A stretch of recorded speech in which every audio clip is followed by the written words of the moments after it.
महाराष्ट्र में बीएमसी चुनाव को लेकर अभी तक तारीखों का ऐलान नहीं हुआ है, लेकिन सियासी घमासान बहुत तेज हो चुका है। हर तरफ बीएमसी चुनाव की चर्चा हो रही है। माना जा रहा है कि सितंबर या अक्टूबर में ये चुनाव हो सकते हैं, इस बात की पूरी संभावना है। एक तरफ जहां चुनाव के चलते शिंदे और उद्धव गुट दोनों ही अपने अपने खेमे को लेकर एक दूसरे से रस्साकशी में लगे हुए हैं, वहीं खेमे को मजबूत करने की कोशिश भी कर रहे हैं। वहीं दूसरी तरफ दोनों ही गुट एक दूसरे पर आक्रामक तेवर अपनाए हुए हैं। 5 सितंबर को केंद्रीय गृह मंत्री अमित शाह 2 दिनों के मुंबई दौरे पर थे, जहां पर उन्होंने लाल बाग के राजा के दर्शन किए। इसके बाद उन्होंने आने वाले चुनाव को लेकर अपने पदाधिकारियों से बातचीत की, उन्हें जीत का मंत्र दिया। वहीं इसी दौरान शाह ने पूर्व सीएम उद्धव ठाकरे को अपने निशाने पर लिया। शाह ने उद्धव के पुराने बयान पर कहा कि हम बंद कमरे में राजनीति नहीं करते हैं। बंद कमरे में जिस बात का दावा उद्धव ठाकरे करते रहे हैं, ऐसी कोई बात नहीं हुई थी। शाह ने इसके साथ ही कहा कि उद्धव ठाकरे झूठ बोल रहे हैं। शाह के द्वारा लगाए गए तमाम आरोपों पर मंगलवार को उद्धव ठाकरे ने जवाब दिया और उन्होंने केंद्रीय गृह मंत्री अमित शाह पर निशाना साधा। मातोश्री में कार्यकर्ताओं को संबोधित करते हुए उद्धव ठाकरे ने अमित शाह पर निशाना साधते हुए कहा कि गद्दारों की भीड़ से युद्ध नहीं जीत सकते, लेकिन मुट्ठी भर वफादारों से युद्ध जीता जा सकता है। उन्होंने कहा, कल मुंबई में मंगल मूर्ति और अमंगल मूर्ति दोनों दिखे हैं। मेरे पास अब सिर्फ वफादार सैनिक हैं।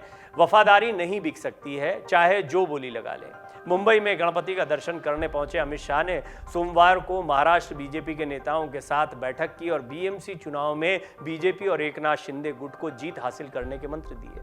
अमित शाह ने बीजेपी के नेताओं को कहा कि ठाकरे ने बीजेपी को धोखा दिया है और इस धोखाधड़ी को बर्दाश्त नहीं करना चाहिए। इसके बाद उद्धव ठाकरे ने अमित शाह पर पलटवार करते हुए कहा कि वो मुंबई नगर निकाय चुनाव यानी बीएमसी चुनाव में बीजेपी को आसमान दिखा देंगे। एकनाथ शिंदे गुट और भाजपा मिलकर बीएमसी चुनाव लड़ेगी। अमित शाह ने उन्हें 150 सीटों का लक्ष्य दिया है। शिवसेना ने भी 150 सीटों का लक्ष्य रखा है। इसलिए संभावना जताई जा रही है कि आने वाले समय में ये सियासी टकराव और तेज हो सकता है।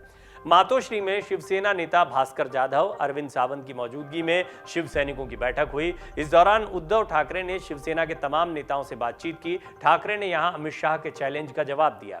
दरअसल मुंबई नगर निकाय चुनाव का बिगुल फूंकते हुए केंद्रीय गृह मंत्री और भाजपा के वरिष्ठ नेता अमित शाह ने सोमवार को पार्टी नेताओं और कार्यकर्ताओं से उद्धव ठाकरे नीति शिवसेना को उसके घरेलू मैदान पर गहरा घाव देने को कहा था।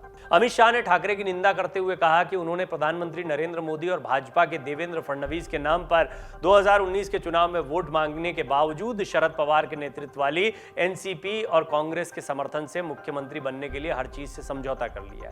साथ ही साथ एक और आरोप जो उद्धव ठाकरे पहले लगाते रहे कि 2.5 साल के समीकरण पर अमित शाह ने उनसे कोई वादा किया था, बंद कमरे में यह बातचीत हुई थी, इस पर भी अमित शाह ने करारा प्रहार किया था। उन्होंने कहा था कि हम बंद कमरे की राजनीति नहीं करते हैं और इस तरह का कोई वादा उद्धव ठाकरे से नहीं हुआ था। ये उनकी अपनी राजनीतिक महत्वाकांक्षाएं हैं कि वो मुख्यमंत्री बन गए और इसके लिए उन्होंने एनसीपी और कांग्रेस से समझौता करने से भी गुरेज नहीं किया। दरअसल बाला साहब ठाकरे एक समय पर कहा करते थे कि जिस समय कांग्रेस जैसी पार्टी बनानी पड़ी या अपनी पार्टी को कांग्रेस बनाना पड़ा तो वो अपनी शटर गिरा देंगे, दुकान बंद कर देंगे, कुल मिलाकर शिवसेना को ही खत्म कर देंगे। वो कांग्रेस की विचारधारा को इतना बुरा मानते थे या इतना परहेज करते थे। लेकिन सरकार बनाते वक्त उद्धव ठाकरे ने इस चीज से परहेज नहीं किया। ये बहुत बड़ा पॉइंट है जो एकनाथ शिंदे के हाथ में है, बीजेपी के हाथ में है। इसी पॉइंट को लेकर लगातार अमित शाह, एकनाथ शिंदे उद्धव ठाकरे पर हमलावर हैं। इसी बात को रखने की कोशिश की जा रही है कि बाला साहब ठाकरे के विचारों और उनके सपनों को उद्धव ठाकरे ने सही अंदाज में आगे नहीं बढ़ा पाया है। इसी पॉइंट को पकड़कर बीजेपी और एकनाथ शिंदे लगातार उद्धव ठाकरे पर हमलावर हैं और वो ये जताने की कोशिश कर रहे हैं कि उद्धव ठाकरे बाला साहब के सपनों और विचारधारा को आगे नहीं बढ़ा पाए। उन्होंने कांग्रेस और एनसीपी के साथ समझौता करके बाला साहब के सपनों को पीछे छोड़ दिया है। ये एक बहुत बड़ा हमला रहा है। हालांकि उद्धव ठाकरे भी अब लगातार कोशिश कर रहे हैं कि वो वापसी करें। अब उनकी राजनीति, कार्यकर्ताओं के बीच की राजनीति ज्यादा दिखाई दे रही है। दशहरा रैली को वो कर पाए, ये उनके लिए एक बड़ी लड़ाई है और उससे बड़ी लड़ाई ये है कि बीएमसी चुनाव में वो क्या करते हैं। बहरहाल अमित शाह जैसे ही इस दौरे पर आए और कई सारे हमले उन पर किए, उसके बाद में एक मौका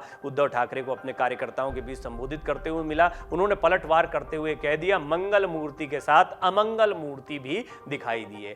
हालांकि इशारों में हमला किया है, लेकिन ये माना जा रहा है कि उन्होंने ये टिप्पणी अमित शाह पर की और ये एक बहुत ही गंभीर टिप्पणी है। ये स्पष्ट बताता है कि कितने कसैले हो चुके हैं शिवसेना, उद्धव ठाकरे गुट या उद्धव ठाकरे और बीजेपी के रिश्ते। डाउनलोड करें अमर उजाला ऐप और पाएं खबरें लगातार। अगर आप ये वीडियो YouTube पर देख रहे हैं तो हमारे चैनल को सब्सक्राइब करें और बेल आइकन को दबाना ना भूलें। अगर आप Facebook पर ये वीडियो देख रहे हैं तो हमारे पेज को लाइक करें।